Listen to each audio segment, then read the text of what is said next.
Bismillah. Assalamualaikum warahmatullahi wabarakatuh. Alhamdulillah hamdan katsiran tayyiban mubarakan fihi kama yuhibbu rabbuna wa yarda. Asyhadu an la ilaha illallah wahdahu la syarika lah wa asyhadu anna Muhammadan abduhu wa rasuluhu la nabiyya ba'dah. Allahumma salli wa sallim ala nabiyyina Muhammad sallallahu alaihi wasallam. Alhamdulillah, Allah Subhanahu wa taala senantiasa melimpahkan kenikmatan kepada kita, dan semoga Allah Subhanahu wa taala memberikan kita kemudahan di dalam memahami apa kita pelajari, juga dimudahkan di dalam mengamalkannya. Nah, rahimahullah, hari ini kita masuk di bab ruku, ya. Kita akan singgung tata cara dan juga nanti kita akan praktekkan di bab ruku ini agar lebih sesuai dengan tata cara rukunya Nabi Sallallahu Alaihi Wasallam. Pertama kita akan singgung dulu dari sisi hukum bahwa ruku fardun rukun min arkanis salat. Ruku itu adalah termasuk fardu dan rukun dari rukun-rukun salat. Dalilnya dari Al-Quran, Allah berfirman, ya ayyuhalladzina amanu ruk'u wasjudu wa'budu rabbakum wa qulu khairan la'allakum tuflihun. Wahai orang-orang beriman, ruku, sujud, sembahlah Rabb kalian, kerjakanlah yang baik, semoga kalian beruntung. Ini perintah untuk kita ruku, ya. Juga hadis terkait dengan musii'us shalah, orang yang rukunya salatnya tidak benar, nanti dikatakan kepada kita bermarfah hatta tatma'inna raki'ah. Kemudian rukulah sampai kamu ruku dengan tumanina. Lalu dinukil ijma' juga oleh Ibnu Munzir terkait dengan hal ini, beliau berkata ijma'u ala anna al-qadira la tujzi'u as-salata illa an yarka'a wa yasjud. Ya. Mereka sepakat, kalau mereka sepakat bahwa orang yang mampu untuk ruku maka salatnya tidak sah kalau dia tidak ruku dan sujud. Ya. Lalu Ibnu Hazm juga menukil ijma' terkait dengan ini, beliau berkata wattafaqu ala anna ar-ruku'a fiha fardun, bahwa mereka sepakat para ulama bahwa ruku itu hukumnya adalah fardu salat, wa anna sujuda sajdani fi kulli fardin, dan sujud itu adalah sujud di setiap rukunnya. Ibnu Abdul Bar juga mengutip dalam kitab beliau At-Tamhid, beliau mengatakan adalah itu ala fardil qiyam wa ruku'i wa sujud min al-Qur'an was sunnah wal ijma'. Jadi dalil-dalil tentang wajibnya berdiri, ruku dan sujud itu dari Al-Quran, Sunnah, juga ijma' para ulama. Nah, ini dari sisi hukumnya. Lalu selanjutnya adalah haddul ruku. Batas ruku itu seperti apa? Dan apa sih sebenarnya dimaksud dengan ruku? Nah, ruku itu secara bahasa berasal dari kata raka'a yarka'u ruku'an, secara makna lughatan al-khudu', yaitu merendahkan diri. Juga bermakna ruku'an bernama to'ar as-saku, atau dia menundukkan kepalanya. Wa kullu qaumatin yatluha ruku' wa sajada min as-salat fa yarka'ah, dan setiap kita berdiri lalu ruku' sujud, dua kali sujud di dalam salat-salat maka disebut dengan satu rakaat. Adapun secara istilah disebut ruku' itu bahwa an hafidhal musalli ra'sahu ba'dal qaumatin allati fiha al-qira'ah hatta yatma'inna dhahrahu raki'ah, yaitu orang yang salat menundukkan kepalanya setelah berdiri tegak, yang dimana di saat berdiri itu ada bacaan sehingga dia tumanninah punggungnya ketika dia ruku. Nah, di sini makanya para ulama menjelaskan pada inti dari ruku ini al-wajibu fil ruku. Nanti ada batasan wajib ketika ruku itu al-himina, yaitu orang itu nunduk, membungkukkan badannya, bihaitsu yumkinu masruh badai bi yadayhi idza kana wasta minan nas la tawil al-yadayn wa la qasirahuma. Jadi batasan paling tidak utama ruku itu adalah seseorang itu mampu menyentuh lututnya dengan kedua tangannya. Untuk orang yang tidak terlalu panjang tangannya, juga tidak terlalu pendek. Wa hadza madzhabul jumhur, dan inilah pendapat mayoritas ulama dari kalangan Malikiyah, Syafi'iyah, Hanabilah, Dawud Az-Zahiri. Ini juga pendapat dari Dawud Az-Zahiri dari kalangan mazhab Zahiriyah. Makanya Imam An-Nawawi berkata wa madzhabul ulama bi haddil ruku.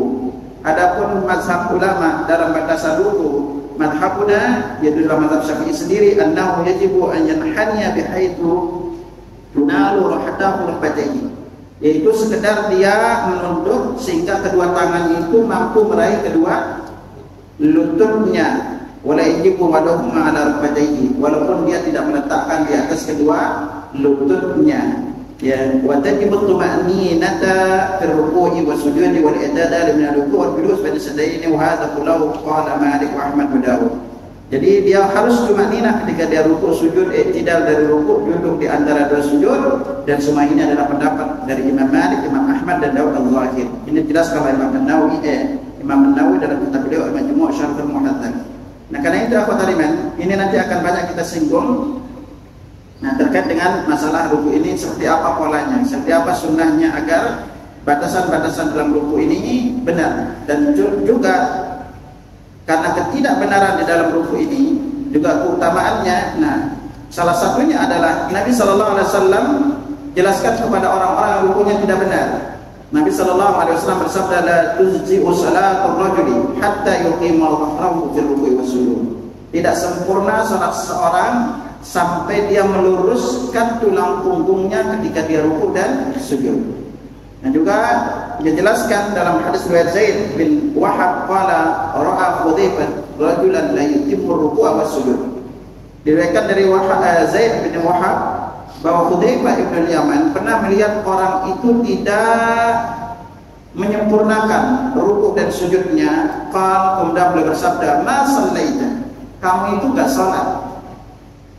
Lau minta ala ghairi al-fitrati allati fatallahu Muhammadan sallallahu alaihi wasallam alaiha. Kalau gaya salatmu, rukumu seperti ini, itu kamu sebenarnya enggak salat.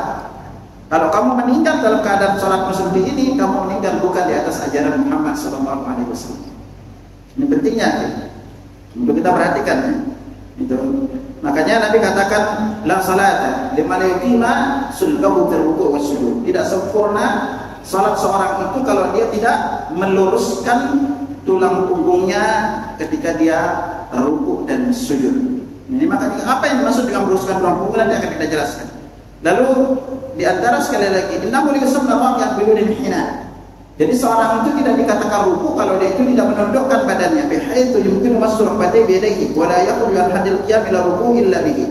Jadi dikatakan sekali lagi ruku itu paling tidak sekali lagi tangannya itu menyentuh kedua lututnya dan tidak sampai dia lewat dari batasan ruku ini ya, dari berdiri. Ya, dari berdiri kalau ruku itu kan ada batasan. Insyaallah akan kita singgung lebih rinci dari sifat ini agar antum lebih ngerti dari sisi tata caranya nanti.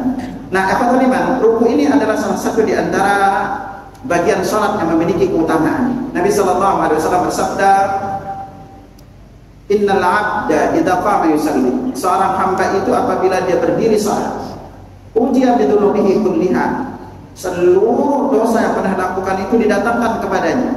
Fawdiyat ala ra'si wa tibai, lalu diletakkan di atas kepala dan kedua pundaknya. Fakullama raka wa sajada, setiap kali dia ruku dan sujud, tasaqatat anhu, dosa-dosanya itu jatuh berguguran.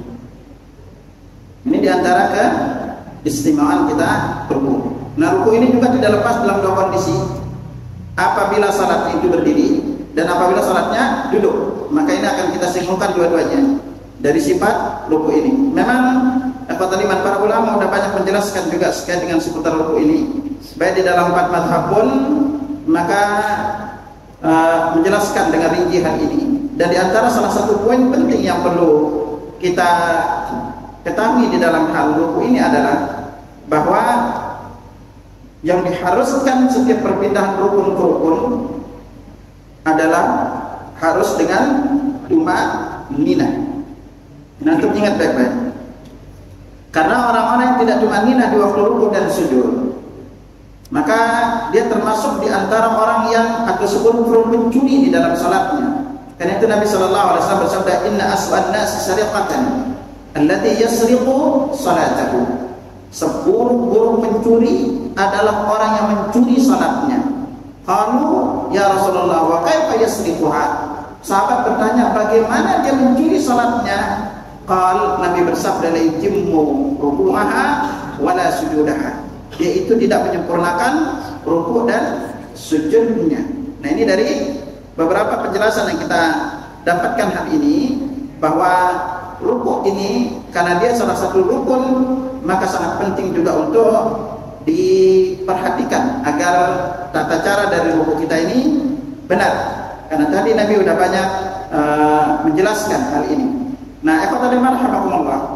Lalu di antara hal penting juga kita perlu ketahui berkaitan dengan rukuk ini, ada gerakan-gerakan yang perlu untuk kita perhatikan agar jangan sampai kita seperti berpindah rukun. Contoh berdiri. Ketika antum berdiri, maka kalau menggaruk yang sampai garuk kaki, lalu kakinya digaruk dalam posisi dia seperti ruku, maka sholatnya itu batal. Ya, jadi ketika ruku garuk kaki, maka jangan pakai tangan.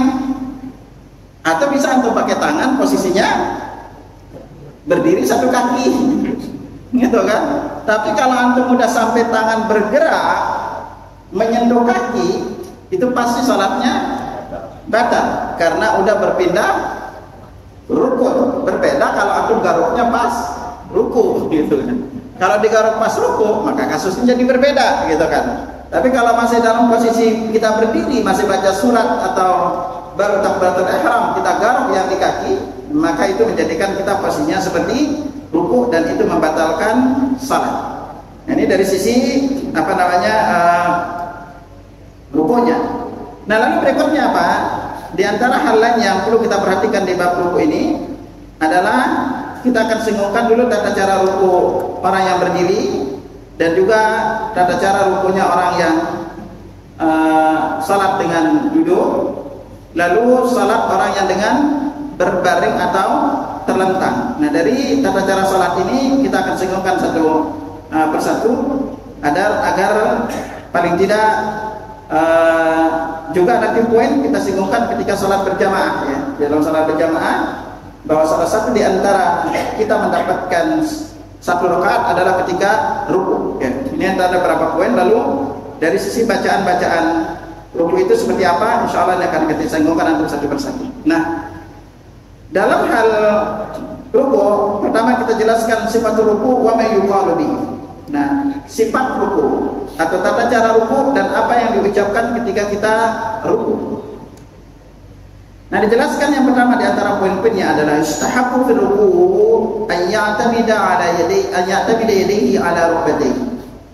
Bahwa yang disunnahkan ketika ruku itu adalah kedua tangannya itu bernyender atau bertumpu pada kedua lututnya. Nah, makanya dijelaskan oleh Ibnu Al-Munzir dalam kitab beliau Al-Awsat, beliau mengatakan faqad thabatat al-akhbar Rasulullah sallallahu alaihi wasallam anna wala yadayhi ala rukbatayhi.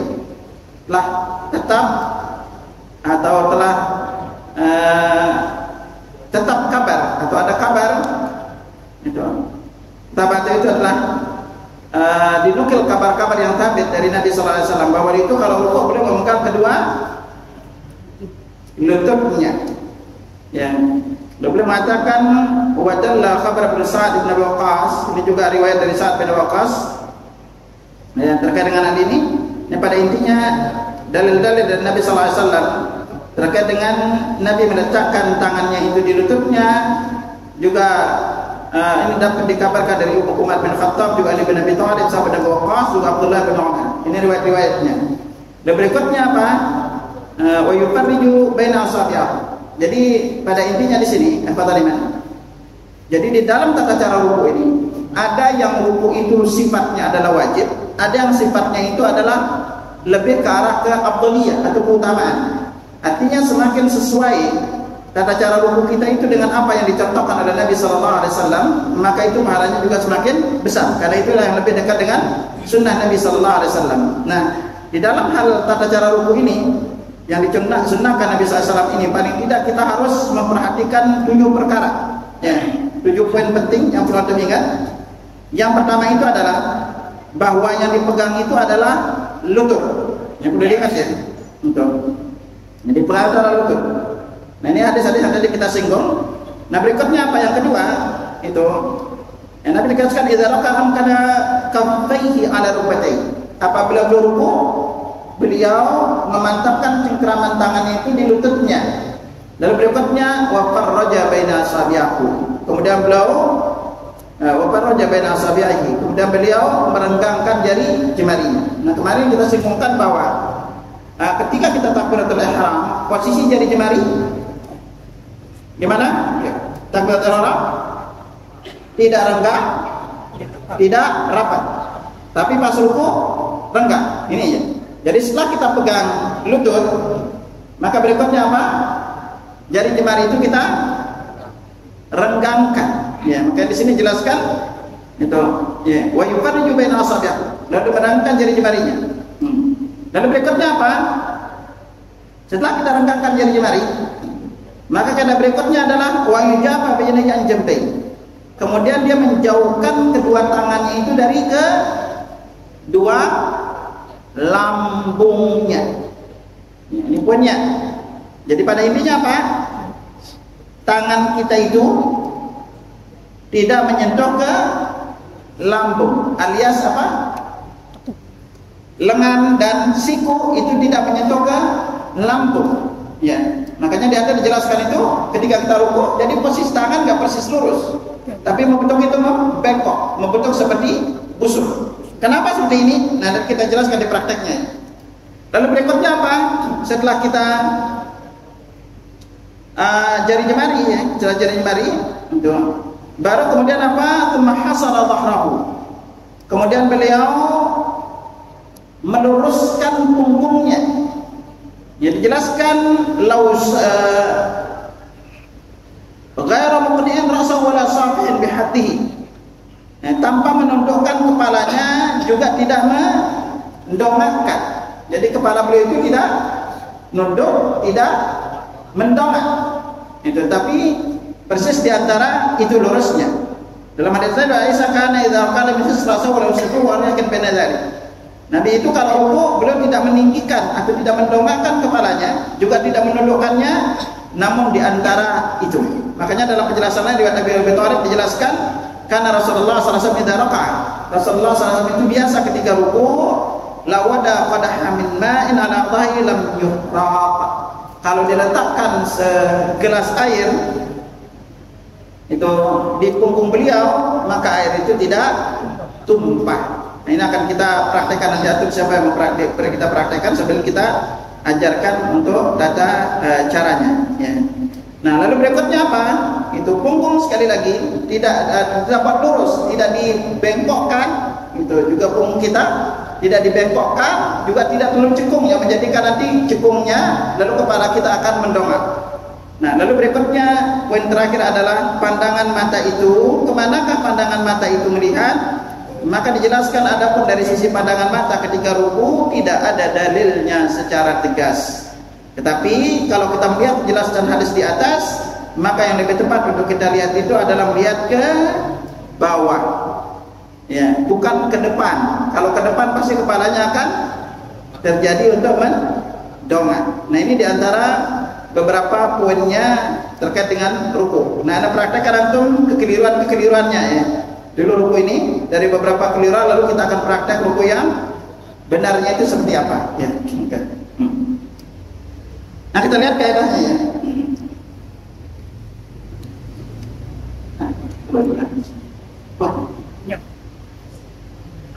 Tanya.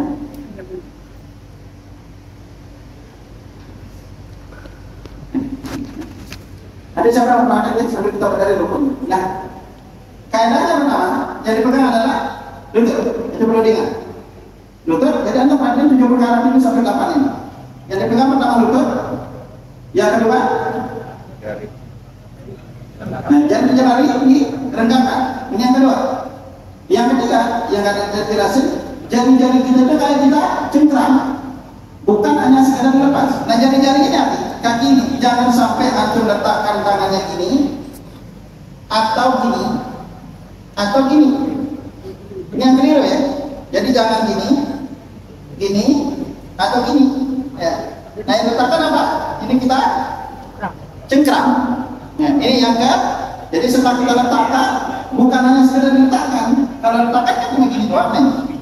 Nah, kita cengkram jari-jari ini. Nah setelah dicengkram apa? Sekarang kita kembali ke punggung. Nah punggung ini yang kita buat itu harus dibuat lurus. Kita buat biar lurus. Nah sekarang cara lurusnya gimana? Nah kepala itu nggak boleh mendongak, nggak boleh kepala jadi nggak boleh gini, ya nggak boleh juga gini. Ya, tapi Nabi bilang apa? Aisyah mengatakan walakin beda saja. Tapi antara itu standar. Ya. Nah lalu berikutnya apa? Punggung itu jangan sampai kita gini, ya kan? Atau kadang-kadang sampai semangatnya ruku yang dipegang betisnya sini, ya kan? Ini juga enggak. Atau kadang-kadang bapak-bapak ruku yang dipegang tangannya ini pak rukunya, nggak tahu sampai pindah. Nah yang kita lakukan apa? Maka disinilah kita melakukannya itu belajar sempurna. Nah ruku yang benar, kalau antum mau itu caranya gimana? Kalau kita praktekin, karena antum modelnya udah lama nggak pernah dibenerin, itu membenerin ruku itu pengalamannya sulit. Itu selalu kembali ke habitat semula gitu kan? Nanti kita coba aja gitu. Lalu caranya biar tetap ruku saya benar dan merasa benar gimana? Ingat aturannya. Tadi yang lupa kita jelasin, tangan itu nggak boleh lurus tegak gini.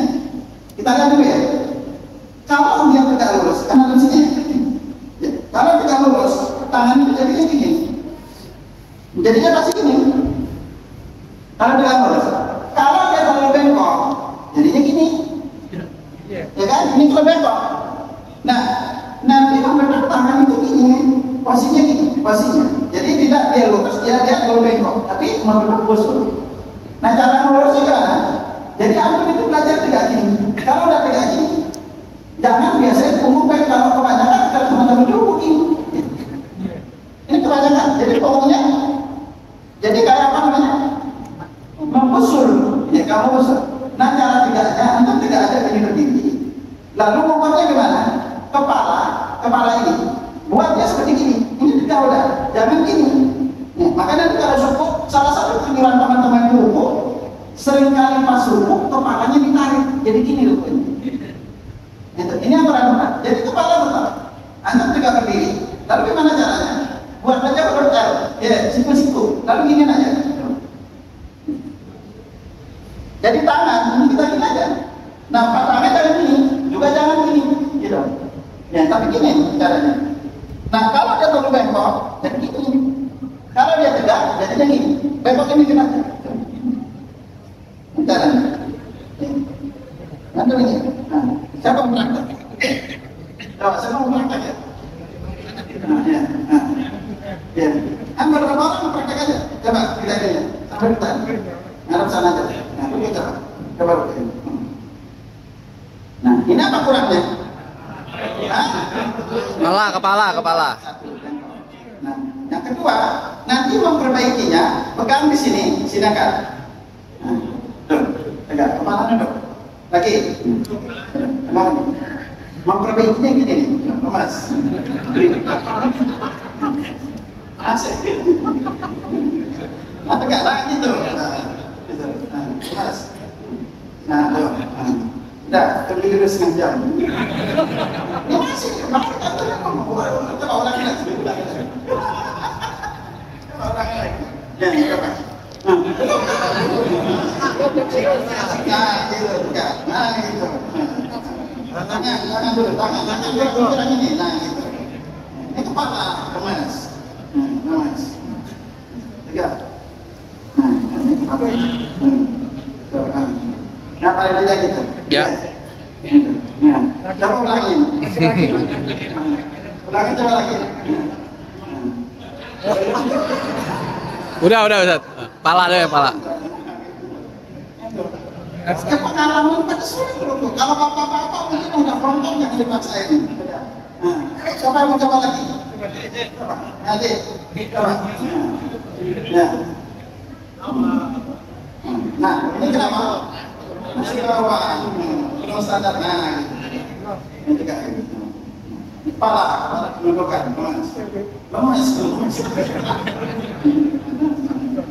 Betul. Tidak. Nah, aja. Dudukin lagi Pak. Udah, tangan, udah. Balik lagi. Ini kepalanya nih belajar aja, lemas. Udah, paling tidak ini diperang. Ustadz, lebar kaki gimana Ustadz? Lebar kaki itu sangat Oh. jangan berubah. Ya, coba tangan ini, tangan. Coba ulangi. Nah, mas, biar pas. Nah, ya, enggak. Ya barang kita itu ya. Nah, makanya kalau kepengennya biar rata, gimana? Nanti ukur aja gitu, tegakkan kepala. Ini ya, bagi ini aja. Lalu pengaruh. Sikul. Ya, jadi pasang dengan hidup. Nah, karena siapa lagi mau coba? Coba. Ya.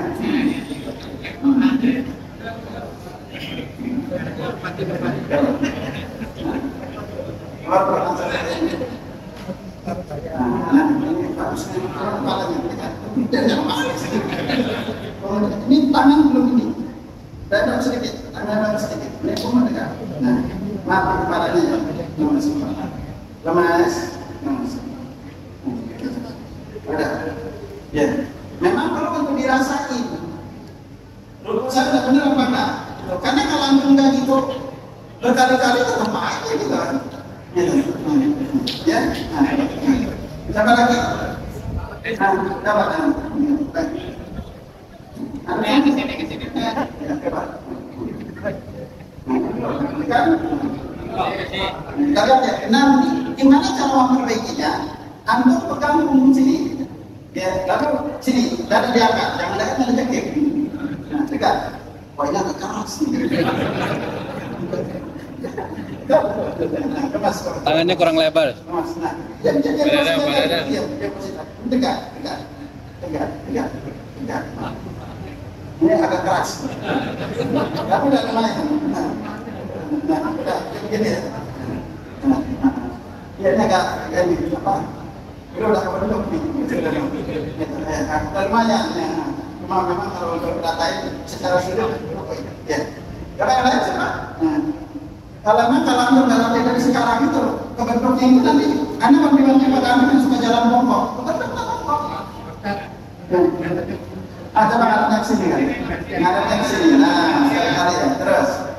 Nah, ini masih. Nah, caranya apa? Ini tegak Pak. Nah gitu. Tegak, tangan agak. Jadi lekoknya itu keluar dikit ya. Nah, tegak. Nah, terus kepala. Lemas. Gitu ya. Nah, jadi itu. Nah, ini udah lumayan kepalanya. Lemas. Udah. Nah, gitu ya. Ya. Nanti kalau anda latihan aja, minta aja diperbaiki sama temannya. Karena kenapa gitu? Kalau rukunya itu benar, itu akan lebih enak. Hati-hati rukunya sudah gini. Ya. Atau sudah gini kepalanya. Gitu. Jadi caranya, kuncinya gampang aja ini. Terutama ibu ya. Tegak, berdiri, gitu. Intinya ketika kita pegang tangan, jadinya kalau dia tangan lurus, jadinya gini. Ya. Kalau dia terlalu bengkok, jadi gini. Maka caranya angkat kepala dulu, tegakkan punggung. Jangan begini, tapi di antara itu. Nah, sampai minta aja saling perbaiki agar rukunya itu benar. Nah itu paling tidak dari pola ruku sambil antum belajar, karena dari istimewanya ruku ini kata Nabi SAW, as-salatu thalathatu athlat. Salat itu dibagi menjadi 3 bagian. At-tuhur tur, tohara itu sepertiganya. Waruku tur, ruku itu sepertiga. Wasujud tur, sujud itu sepertiga. Tohara, ruku, sujud itu semuanya. Lalu Nabi katakan, paman ada hak yang kubilat saya kali. Barang siapa yang 3 bagian ini benar, Allah terima salatnya, Allah terima seluruh amal yang lain. Wa man ruddat alaihi salatu. Siapa yang rupanya 3 bagian tidak benar, Allah tolak salatnya, tolak juga amal-amal yang lain. Maka itu bahayanya di bab ruku ini. Karena ngecek dari bab ruku ini yang paling banyak ancaman masalahnya itu adalah di ruku dan sujud. Ya itu ya. Nah itu dari sisi pelajaran. Anda sambil belajar aja. Ya sambil belajar. Terus terutama kemarin dari sisi berdiri itu minta perbaiki sesama teman. Kuncinya ketika kita memperbaikinya apa? Belajar tegakkan. Kalau belum diluruskan gini aja, diluruskan dua-duanya sehingga nanti dari sudut rukunya itu benar. Udah kan? Udah 1 menit lagi. Oke, baik.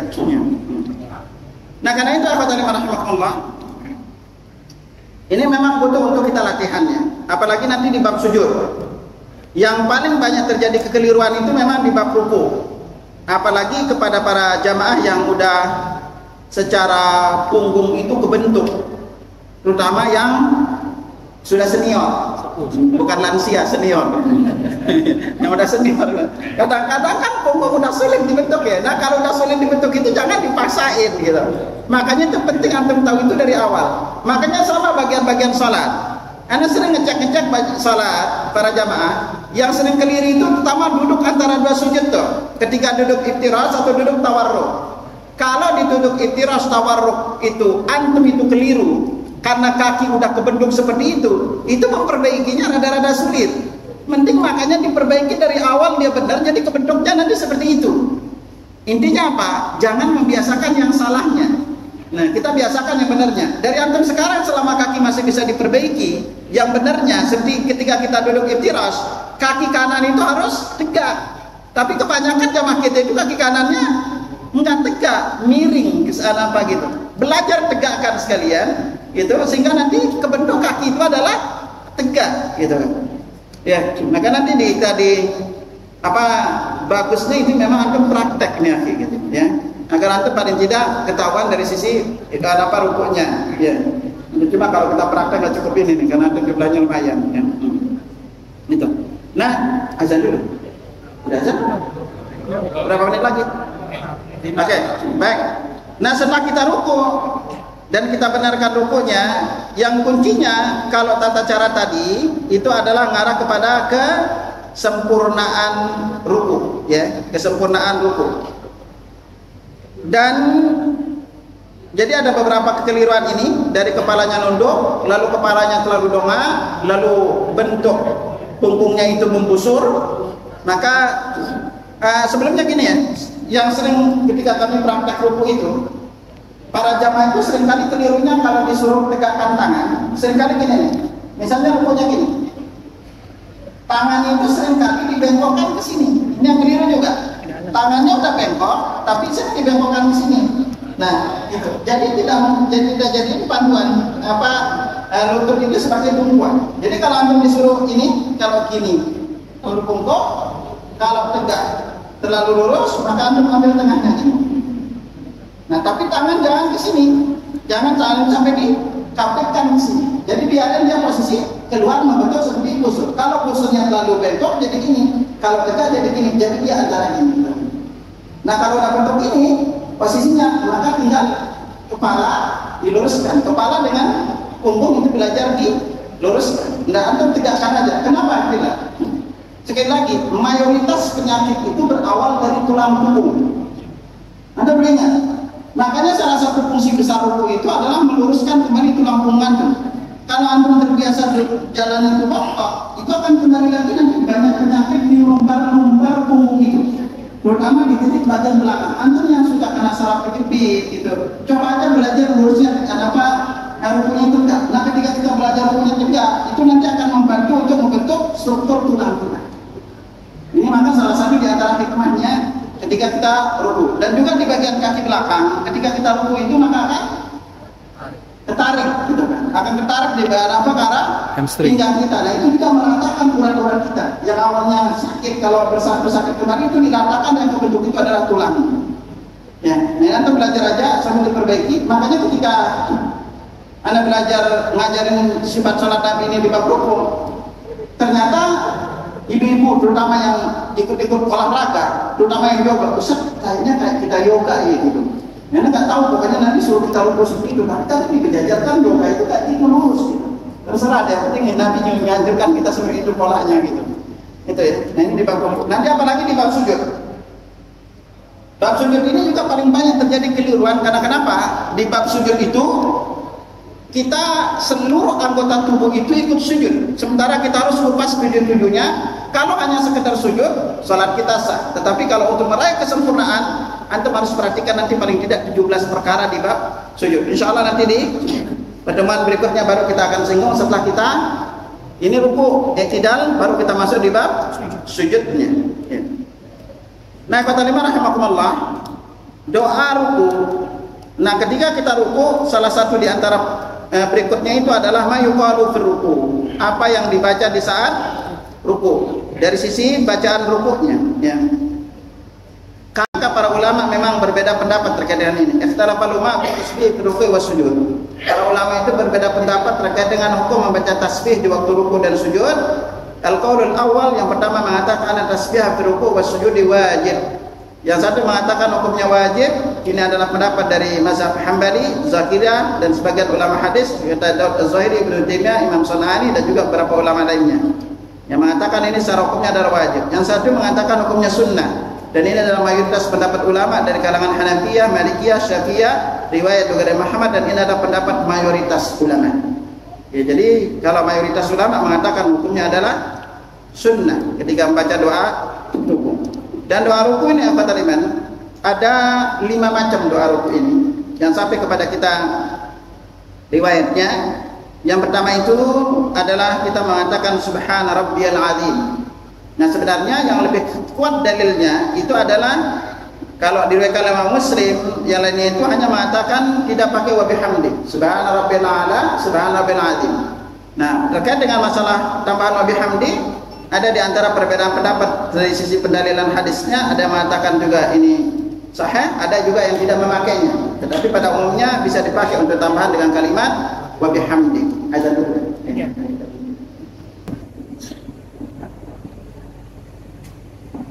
Baik, Anda tambahin sedikit pembahasan.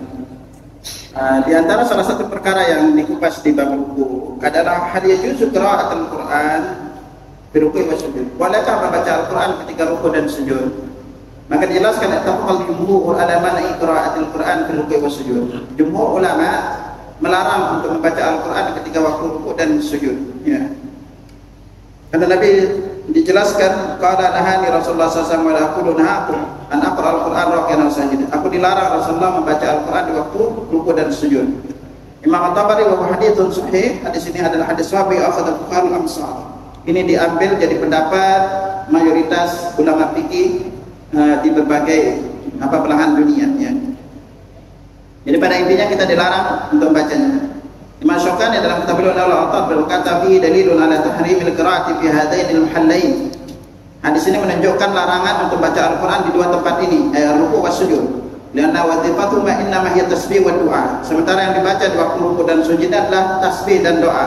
Lima fi sahih Muslim wa ghairihi annahu alaihi salatu wassalam nuhitu an aqra al-Quran raki'an wa sajidan. Aku dilarang membaca Al-Quran ketika ruku' dan sujud. Fa amar ruku' fa'azimu fihi Rabb azza wa jalla. Adapun di waktu ruku' itu adalah posisi mengagungkan Allah azza wa jalla, wa amma sujud fajtahidu fi du'a. Adapun di waktu sujud maka bersungguh-sungguhlah kalian dalam berdoa, faqam yustajabu lakum. Doa kalian itu lebih pantas diijabah. Karena Imam As-Sunani dalam kitab beliau sudah salam beliau berkata al-haditsu dalilun ala tahrim qira'atil Qur'an hala ruku'. Hadis ini menunjukkan haramnya membaca Al-Quran ketika ruku' dan sujud. Karena asla fi nahyi at-tahrim, asal dari larangan itu hukumnya adalah haram. Wa dzakhiruhu wujubu tasbihir ruku' wa wujubu du'a fi sujud li amri bihima. Nah, yang diwajib adalah di waktu ruku' itu adalah membaca tasbih, sedangkan di waktu sujud itu adalah berdoa karena ada perintah untuk melakukan hal ini di kedua tempat tersebut. Dan Ibnu Rushd juga berkata ikhtalafu bid du'a fi ruku' ba'da ittifaqihim ala jawaz dana 'ala Allah ta'ala. Para ulama berbeda pendapat terkait dengan masalah berdoa di waktu ruku' setelah para ulama sepakat tentang bahwa di waktu ruku' itu adalah perintah untuk mengagungkan Allah azza wa jalla. Karena Nabi sallallahu alaihi wasallam bersabda wa amar ruku' fa'azimu fihi Rabb. Adapun di waktu ruku' itu maka agungkanlah Rabb azza wa jalla. Wa masjud fajtahidu fi du'a. Adapun di waktu sujud bersungguh-sungguhlah kalian dalam berdoa. Wa qalat ta'ifah, sebagian ulama mengatakan yajuz doa ke ruku'. Ada sebagian mengatakan boleh berdoa ketika ruku'. Watajju bi hadits jafi annahu alaihi salatu wasallam da'a fi ruku'. Dan ada hadis yang menjelaskan bahwa Nabi itu berdoa ketika ruku'. Ini adalah mazhab Imam Bukhari dan berdalil juga dengan hadis Aisyah yang bunyinya adalah subhanakallahumma rabbana wa bihamdika allahumma ighfirli. Nah, ini mengatakan, tapi pada umumnya mayoritas ulama menjelaskan bahwa berdoa itu adalah di waktu sujud, adapun di waktu ruku' itu adalah posisi untuk mengagungkan Allah azza wa jalla. Nah, tadi dari sisi bacaan di waktu ruku' ini, maka sekali lagi variasi para ulama riwayat-riwayat yang sampai kepada kita. Riwayat pertama mengatakan subhana rabbiyal azim. Yang kedua mengatakan subhana rabbil azim wa bihamdi, bisa pakai ini. Lalu di waktu rukuk dan sujud itu ada 3 doa yang sama. Yang pertama yang sama, subhanakallahumma rabbana wa bihamdika allahumma ighfirli. Yang kedua, subuhun quddus rabbul malaikati war ruh. Yang ketiga, subhanadzal jabarut wal malakut wal kibriya wal azamah. Tiga-tiganya doa ini sama. Boleh dibaca di waktu rukuk dan sujud. Boleh juga kita membaca doa rukuk itu yang punya Allahumma laka raka'tu wa bika amantu wa laka aslamtu anta rabbi khashalaka sam'i wa basari wa mukhi wa adli wa asbi wa mustaqallat bi qadami lillahi rabbil alamin. Nah, itu boleh untuk kita baca doa ini. Nah, silakan pada intinya dari doa rukuk ini maka kita silakan untuk kita baca secara variasi. Boleh untuk kita membaca satu, paling tidak berapa minimal kita membacanya. Yang wajib itu adalah kita membacanya 1 kali, dan sunnahnya itu yang lebih tumakninah adalah membaca 3 kali. Tetapi apabila ketika kita ruku lalu imam belum selesai bacaannya ketika kita ruku, maka boleh terus diulang-ulang bacaan ruku itu sampai dengan imam berdiri menuju rakaat berikutnya. Nah, lalu di antara salah satu kaidah lain yang perlu diperhatikan di waktu ruku ini adalah bahwa ketika kita ruku, untuk orang yang ruku salatnya itu duduk, maka cukup dia menundukkan sedikit badannya. Dari tegak berdiri lalu dia tundukkan sedikit badannya, nanti ketika sujud posisinya lebih rendah dibanding ruku. Itu aja kaidahnya. Ya. Jadi dan hal penting yang perlu perhatikan di bab salat untuk yang ashabul adha, yang udzur di waktu ruku, ya. Poin yang teringat adalah lakukan bagian salat itu yang mampu antum lakukan. Yang tidak mampu antum lakukan, lakukan semampunya. Contoh, ada orang mampu berdiri, ruku mampu, tapi sujud tidak mampu untuk langsung ke tanah, maka dia bisa sujud di duduk sujudnya di kursi. Nah, tapi kalau antum total nggak mampu berdiri, nggak kuat, maka silakan untuk salat dengan duduk. Nah, nanti dia ruku juga dengan duduk. Tapi kalau dia mampu berdiri, lalu mampu ruku dengan berdiri, lalu dia tidak mampu sujud, maka lakukan sujud itu semampunya. Nah, ini yang kita diperintah. Nah, salah satu sunnah juga di antara hal lain yang perlu diperhatikan di bab ruku ini adalah kalau salat berjamaah. Nah, di dalam masalah perkara salat berjamaah adalah apakah orang itu dapat ruku lalu dia dihitung mendapatkan 1 rakaat, maka hadis-hadis yang menunjukkan kepada kita itu mendapatkan 1 rakaat. Karena itu Nabi SAW bersabda, "Idza ata ahadukum as-salatu wal imam ala hal falyasna kama yasna'ul imam." Apabila kalian datang ke tempat salat dan imam berada dalam kondisi gerakan tertentu, maka lakukan sebagaimana dilakukan imam. Lalu Nabi katakan, "Idza ji'tum ila salati wa nahnu sujudun fasjudu wa la ta'udduha syai'a." Jika kalian mendatangi tempat salat, lalu kalian menemukan kami sujud, maka ikutlah kalian sujud, tapi jangan itu mendapatkan 1 rakaat. Dalam riwayat hadis Abu Bakrah, di mana beliau itu ruku sebelum sampai shaf. Jadi dia masuk masjid, tahu-tahu ruku. Lalu apa? Jalan ke tempat shaf. Nah, terkait dengan ini Ibnu Munzir berkata, "Waqtalafu fi ruku'i rajuli duna shaf." Mereka berbeda pendapat terkait dengan ukur seorang itu ruku sebelum sampai ke shaf. Dikatakan rafa sabi Zaid bin Thabit, wa fa'ala dzalika Ibnu Mas'ud wa Zaid bin Wahab wa ruwiya Sa'id bin Zubair wa Abi Salamah Abdurrahman wa Ruwah bin Zubair bin Jurayj wa ma khanam qalu dzalik wa jaza dzalika Ahmad bin Hanbal. Apa hukumnya? Boleh. Ini juga pendapat banyak dari kalangan sahabat yang melakukannya. Zaid bin Thabit, bahkan Zaid bin Thabit di antara sunnah itu adalah boleh kita ruku di luar shaf lalu berjalan ke tempat ruku. Ini dilakukan juga oleh Ibnu Mas'ud, Zaid bin Wahab, juga dari kalangan tabi'in Sa'id bin Zubair, Abu Salamah Ibnu Abdurrahman, Ruwah bin Zubair dan yang lainnya mengatakan boleh kita melakukan di luar ruku. Ibnu Imam Az-Zuhri berkata, "In kana qariban min as-suhubi fa'ala wa in kana ba'idan lam yaqal." Wa bi qala al-Auza'i. Kalau dia itu posisinya dekat dengan shaf, boleh dilakukan, tapi kalau jauh enggak. Ini di antara pendapat yang lainnya. Dan dalam penjelasan ini Fathul Iman dijelaskan oleh Ibnu Abdul Bar, hadis Zaid bin Thabit fi hadzal bab muttasilun sahih. Hadis dari Zaid bin Thabit terkait dengan ruku sebelum shaf ini, maka hadisnya adalah muttasil sahih. Wa hadis Ibnu Umar kana balaghan munqati'an damalik fa inna muttasilun sahih dan riwayat a'immati ahli hadis. Adapun riwayat dari Ibnu Mas'ud ada kala yang qati' menurut Imam Malik, tetapi hadis ini adalah sanadnya muttasil dan ini disahihkan juga oleh banyak dijadikan pendapat oleh banyak para ulama ahli hadis. Nah, pada intinya ya Pak Taliman, bahwa kalau kita ruku dan kita mendapatkan imam ruku, maka ini kita mendapatkan satu rakaat. Ini kisah juga dari Ibnu Umar radhiyallahu anhu. Beliau pernah masbuk, dapat pas ruku. Ya. Lalu muridnya karena dapatnya pas ruku, lalu salam. Imam salam, muridnya ini berdiri, lalu ditarik tangannya. Ya. Suruh duduk salam. Akhirnya ketika ditanya, kita ini mendapatkan ruku, maka dihitung mendapatkan satu rakaat. Tetapi dalam mazhab Syafi'i kata Imam, tidak dapat satu rakaat karena tidak membaca Al-Fatihah. Jadi karena kalau tidak membaca Al-Fatihah maka tidak dihitung mendapatkan satu rakaat. Nah, ini terkait dengan di bab ruku. Pada intinya belajarlah untuk atur ruku yang benar, terutama dari sisi bacaannya. Maka bacalah pelan doa ruku ini. Paling tidak kita baca, terutama kekeliruan terjadi di bab ruku. Anda perhatikan dari sisi bacaan. Ingat ketika membacanya, perhatikan dari sisi bacaannya. Itu kalimat-kalimatnya pertama subhana, coba ikuti subhana. Nah, di sini hanya dipanjangkan subhana, subhana. Lalu kalimat rabbiyal, rabbiyal. Nah, kalimat rabb ini tasdid karena banyak kami dengar itu bacanya cuma rabbiyal. Juga ada yang membaca subhana, hanya dipendekin. Ya, jadi baca subhana, ulangi subhana rabbiyal, rabbiyal azimi, azimi wa bihamdi, wa bihamdi. Ya. Subhana rabbiyal azimi wa bihamdi, ulangi subhana rabbiyal azimi wa bihamdi. Jangan gaya TPA, dicek aja anak TPA tuh gayanya apa? Subhana rabbiyal azimi wa bihamdi. Cek aja anak-anak mulai TPA.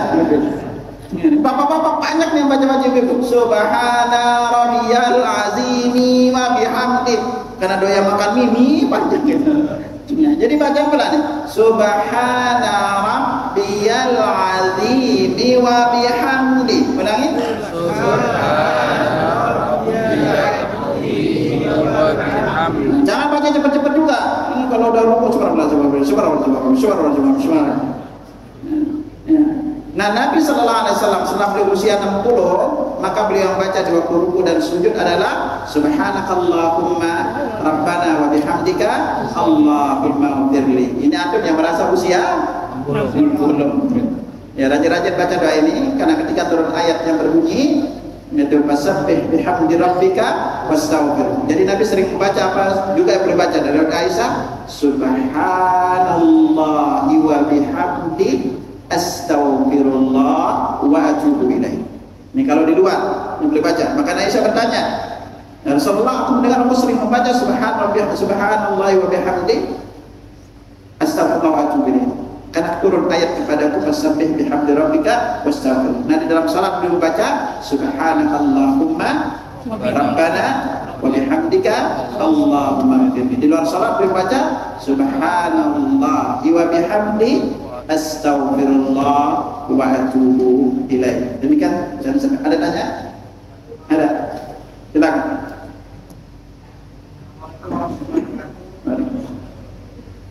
Mata ketika ruku, kalau pas di situ ada yang pas sujud, kadang yang sujud itu bisa setengah meter ke depan, Pak Ustaz. Pandangan matanya? Ya, enggak, pandangan mata waktu ya. Pas di sini. Kadang saya melihat ada yang sholat itu bisa sujudnya sampai 1 meter ke depan. Siapa yang sujud 1 meter? Ada saudara kita. Ya, nanti kita praktekkan Pak Sujud. Ketika sujud itu pas di sini atau pas melihat posisi sujud? Iya. Tadi dijelaskan bahwa semua riwayat pandangan mata tertentu pas salat. Pertama, kalau berdiri, maka tidak ada satupun hadis tegas mengatakan pandangannya kemana. Ya, seluruhnya. Tetapi mayoritas ulama dalam kalangan sahabat tabi'in dan tabi'in mengatakan melihatnya ke tempat sujud. Boleh juga melihat ke depan. Hadis yang paling tegas untuk pandangan mata itu ada hanya pas tasyahud. Itu melihat ke jari telunjuk. Ini yang paling tegas riwayatnya. Nah, adapun sama ketika ruku, maka tidak ada hadis khusus yang mengatakan bahwa kalau ke ruku itu pandangan matanya ke kaki. Ini riwayatnya tidak ada riwayat sahihnya.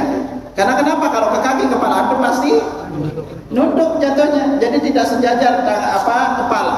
Sementara dalam riwayat Aisyah dijelaskan bahwa kalau ruku belum meluruskan punggung, kepala tidak dongak juga tidak nunduk. Walakin kita antara itu. Nah, yang paling bisa kita lihat itu adalah ke bawah untuk mensejajarkan posisi kepala. Ya, itu kalau di dalam bab ruku. Nah, kalau sujud salah satu memang yang keliru itu terlalu depan. Insya Allah. Tapi di bab sujud kita akan banyak praktek agar dari data surut antum itu lebih tepat dengan lebih sempurna. Kalau hanya sekedar sujud aja, maka secara hukum itu salatnya sah. Tapi di antara berbicara di bab amal, bahwa amal itu ada yang wajibnya itu berupa wajib yang kalau tidak dilakukan ittiba'nya, contoh nabinya itu adalah sifatnya wajib, yang kalau kita tidak mencontoh itu maka salatnya tidak sah. Tapi nanti ada namanya ittiba' fi tafadhulil a'mal, itu ittiba' kita dalam rangka untuk penyempurnaan keutamaan amal kita. Nah, sunnah-sunnah yang ada ini dari sisi sunnah tata cara rukunya itu, ada yang ruku sifatnya adalah wajib. Kalau antum melakukan itu dekat-dekat ruku, yaitu tadi apa? Menunduk, lalu sekedar menyentuhkan tangan ke lutut, maka secara hukum rukunya sudah sah. Tapi kalau mau masuk di kesempurnaan, maka kita harus perhatikan tadi, tangannya, jari-jarinya direnggangkan, lalu tangannya dibengkokkan, punggungnya luruskan, tidak nonggak, tidak duduk, baru terus di ruku. Itu salah satu yang paling penting adalah babnya tumanina. Maka perhatikan, nah, di perpindahan rukun ke rukun, maka itu dijadikan tumanina ini adalah di antara rukun sholat. Makanya di dalam mazhab Imam Ahmad rukun sholat itu antara 14 sampai 16. Karena kenapa? Masuk di bab tumaninahnya. Kalau dalam Imam mazhab Imam Syafi'i dijadikan cuma satu tumaninah pokoknya. Tumaninahnya kapan? Paling tidak di 4 tempat. Ketika ruku, ketika i'tidal, ketika sujud, ketika duduk antara dua sujud. Ini poin-poinnya antum. Kalau tumaninah itu ketika ruku, i'tidal, sujud, duduk, itu banyak dari gerakan jenggotnya. Kalau belum duduk, nggak mungkin tahu gerakan itu, ya kan? Itu. Jadi makanya nanti kita akan banyak singgung di bab al-mubahat fi shalah. Perkara-perkara yang boleh dilakukan di saat salat. Ada perkara yang membatalkan salat, ada perkara yang boleh, dan ada perkara yang makruh. Nah, ini kita ketahui gini agar kita ngerti ya. Jangan sampai nanti, karena kami banyak di salah satu pengalaman di mana ada salat itu lupa ya. Anda pernah ngisi kajian kalau nggak salah subuh dulu. Ini penting makanya bagi imam. Kenapa? Sampai ya Allah alam jamaah apa komentarnya. Ketika salat, baru berdiri salat, itu HP imamnya berdiri sampai salam. Itu. Padahal ketika dia salat, ketika dia sujud atau duduk atau sujud, dia bisa ngambil HP. Kalau dia sujud itu HP-nya dekat sama dia, gerakin tangan, ambil, matiin bisa. Tapi enggak dia matiin sampai salam. Coba. Kebayang nggak antum nada deringnya itu? Oh, kadang-kadang nada deringnya bukan musik ya. Tapi itu bunyi terus gitu kan sampai ini. Ya Allah, itu makanya biar antum itu ngerti perkara-perkara seperti itu.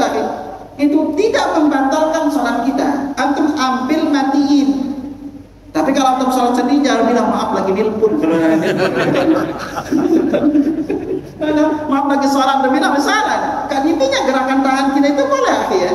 Jangan ini antum. Kalau pas tapi ketika posisinya itu ada di bawah dan antum berdiri lalu bergerak ngambilnya, maka salatnya batal. Ambillah terutama di saat sujud atau di saat duduk atau sujud. Tidak mengapa antum maju sedikit, ambil lalu matiin dibanding satu masjid lagi. Anak heran ya Allah, itu bayar barang itu mengisi syukur dari selesai takbir bunyi HP-nya. Itu nggak tahu apa dia settingnya itu sampai terus ada bunyi itu. Itu berhenti sebentar bunyi lagi gitu. Dan itu bukan telepon lagi. Alarmnya sampai salam. Itu. Dan dia matiin persis pas salam-assalamualaikum langsung diambil HP-nya matiin. Subhanallah. Ini nggak ngerti perkara yang dibolehkan dan tidak dibolehkan. Makanya sama jamaah kita itu kalau lihat sholat kosong, gara-gara dibilang melangkah 3 kali sholat batal, diam aja sholat kosong gak berdiri. Gitu. Apalagi nanti ditambah kalau antum pakai sejadah. Kalau pakai sejadah, wah itu sulit berpindah tempat tuh. Gitu. Nah ini perkara harus antum tahu agar jangan sampai mengganggu orang lain di dalam masalah ini. Ya. Terakhir ada. Ayat dibaca waktu sujud. Kalau dari Al-Quran gimana? Nanti bab sujud, antum tunggu ya, bab sujud. Oh sama. Ya pada intinya apa tadi man? Para ulama memang berbeda pendapat pada hal ini. Kalau antum ragu, mending baca dari hadis. Ya. Tapi mayoritas juga banyak ulama mengatakan bahwa di saat membaca doa yang berasal dari Al-Quran, semuanya mengatakan antum baca doa bukan baca Quran. Cuma kita ngambil doa yang dari Al-Quran. Makanya lalu Syaikh bin Al-Hilali, cara paling gampangnya apa? Ganti depannya. Ya, dari kalimat Rabbana, kan semua doa dari Al-Quran itu kalimatnya Rabbana dengan Rabbi.